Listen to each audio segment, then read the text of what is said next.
Assalamualaikum warahmatullahi wabarakatuh. Alhamdulillahirabbil alamin wa bihi nasta'inu ala umuri dunya waddin. Wassalatu wassalamu ala sayyidina Muhammadin tibbil qulubi wa dawaiha wa afiyatil abdani wa shifaiha wa nuril absari wa liyaiha wa ala alihi wa sahbihi barik wa sallim.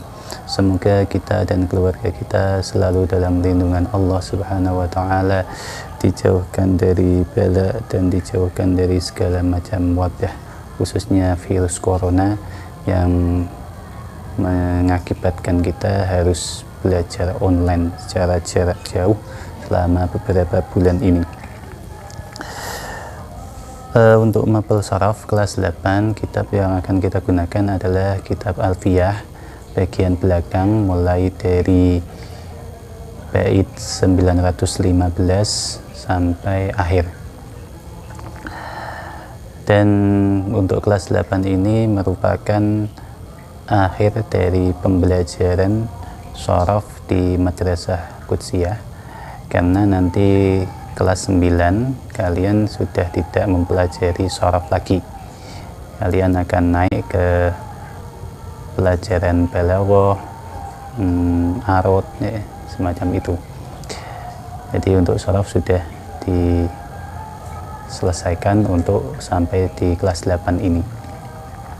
Tapi meskipun gitu, shorof tidak bisa kita lepaskan gitu saja, karena selama kita mempelajari bahasa Arab dan selama kita mendalami kitab-kitab salaf, kita pasti membutuhkan kaidah-kaidah shorof, karena shorof dan nahwu adalah dasar dari bahasa Arab.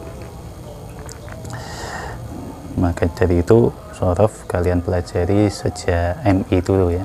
Nahwu shorof kalian pelajari sejak MI kelas 3, kelas 4, kelas 5 sampai kelas 8 ini yang terakhir. Dan untuk shorof saya kira model dasarnya memang yang terpenting adalah tasrifan yang kalian pelajari kelas 3 sampai kelas 5 itu, mulai dari sulasi mujarrad, fa'ala yaf'ulu fa'lan wa maf'alan fahuwa fa'ilun wa daka maf'ulun, mengenal segot-segotnya. Fa'ala segote fi'il madi maknane wis gawe, fa'ilun segote isim fa'il maknane wong kang gawe, dan sebagainya. Kemudian naik ke kelas 4 tentang rubai mujarrad, dan yang penting itu malah sulasi mazid. Fa'ala yufa'ilu taf'ilan taf'ilatan taf'alan tif'alan mufa'alan fahuwa mufa'ilun wadaka mufa'alun liyufa'il fa'il la yufa'il la tufa'il mufa'alun mufa'alun, dan dilengkapi dengan tasrifan yang lughawi ya. Jadi ini mestinya bukan bagian dari shorof, tapi ini lughatan, secara lugat, yaitu fa'ala fa'ala fa'alu fa'alat fa'alata fa'alna fa'alta fa'altuma fa'altum fa'alti fa'altuma fa'altunna fa'altu fa'al. Nah, dan semacamnya itu sangat penting sekali. Kalau nggak hafal itu nanti ya kesusahan kalau dalam memahami bahasa Arab. Untuk muqaddimah pertama kali ini, coba kita ingat lagi tentang nahwu shorof. Nahwu gandengannya mesti shorof, nahwu shorof. Apa perbedaan dari nahwu shorof? Kalau shorof itu mudahnya gini, shorof itu membahas, meneliti tentang perkatanya, bentuknya bagaimana, harokatnya bagaimana, artinya apa, itu nanti shorof. Sedangkan nahwu itu lanjutannya, ketika kata itu sudah diteliti, sudah jadi kata yang benar, terus dirangkai, kata A disambung dengan kata B, disambung dengan kata C, sehingga menjadi suatu kalam. Rangkaian kata-kata tersebut itu nanti adalah bagiannya nahwu. Contoh dalam pembukaan Alfiyah, qala Muhammadun huwa ibnu Maliki Ahmadu Rabbillah khaira maliki. Bisa dilihat di sini, Ahmadu Rabbillah khaira maliki.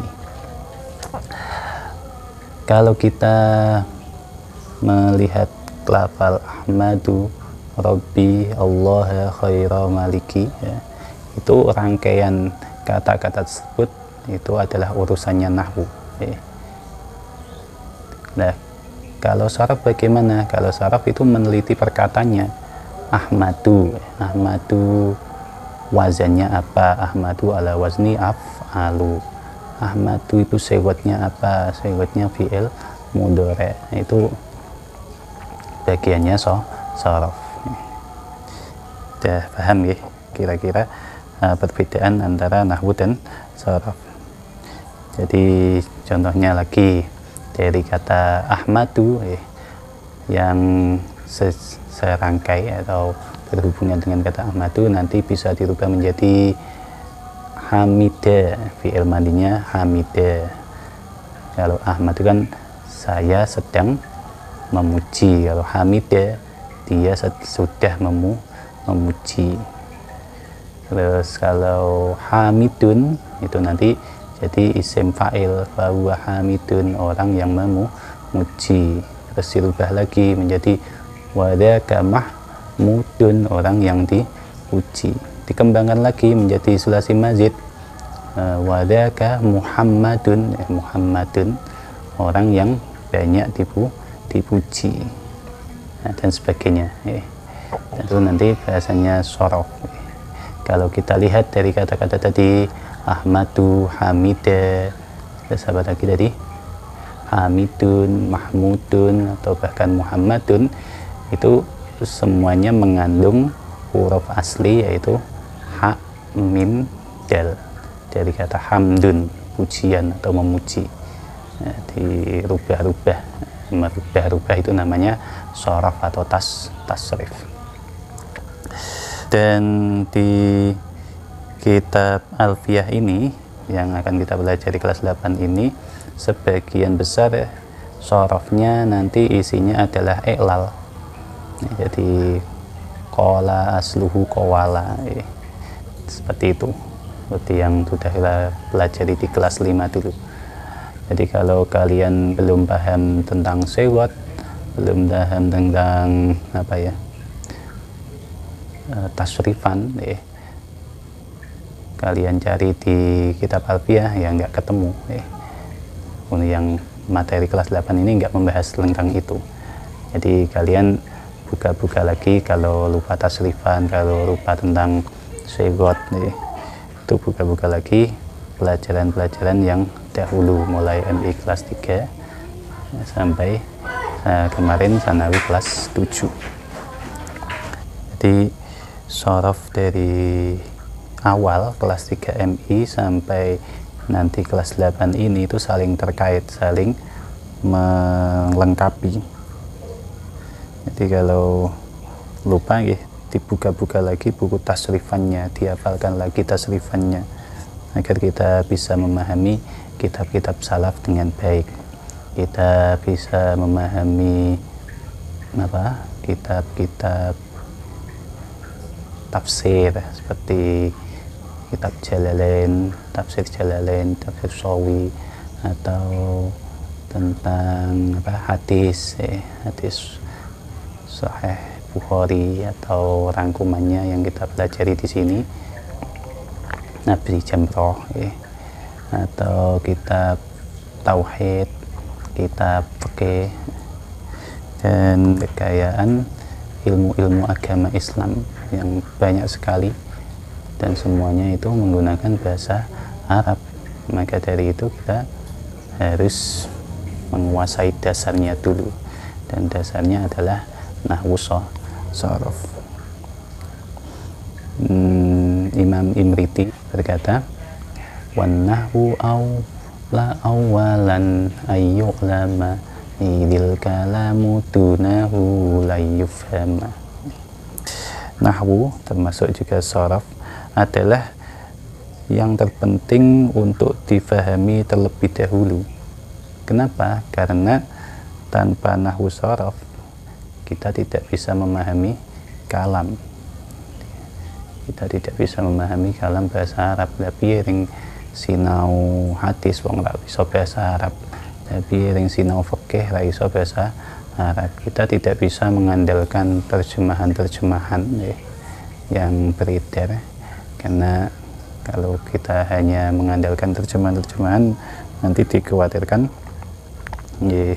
ada ajaran-ajaran yang nyeleneh yang disisipkan, dimasukkan oleh orang-orang tidak bertanggung jawab. Jadi sebisa mungkin kita mengetahui agama, mempelajari tentang kitab-kitab salaf itu dari sumber aslinya, dari kitab aslinya, bukan dari terjemahan. Saya kira sampai di sini dulu untuk pembukaan pembelajaran online shorof kali ini.